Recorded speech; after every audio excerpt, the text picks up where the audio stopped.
सोलापूरमधील सर्वपक्षीय नगरसेवकांना कोंडा नगरबाबत सामाजिक कार्यकर्ते विश्वभूषण कांबळे यांनी आवाहन केलं आहे। कोंडा नगरमधील सर्व रहिवाशांनी गेल्या 11 महिन्यांपासून आपला प्रपंच रस्त्यावर थाटलेला आहे। सोलापूर शहरात महापालिकेच्या अनेक जागा रिकाम्या पडून आहेत। रस्त्याच्या कामात बाधित झालेल्या या सर्व रहिवाशांचं पुनर्वसन महापालिका करत असते, पण कोंडा नगरकडे महापालिकेचं लक्ष गेलं नाही। पर्यायी जागा म्हणून कोंडा नगरमधील रहिवाशांना राहण्याची सोय पालिकेनं केली नाही। यामध्ये 4 जणांचा जीव गमावलाय। गेल्या 2 महिन्यांपासून विश्वभूषण कांबळे यांनी याबाबत सर्व नगरसेवकांना निवेदन केलं।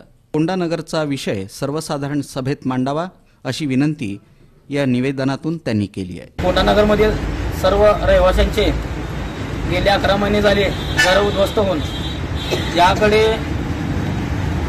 आतापर्यंत महापालिकेच्या आयुक्तांचं लक्ष नसल्यामुळे हे सर्व लोक अजूनही अंधारातच आहेत। तरी यांना कुठल्या प्रकारे यांची सोय झालेली नाही व यांना कुठे पर्यायी जागा म्हणून राहण्याची सोय झालेली नाही।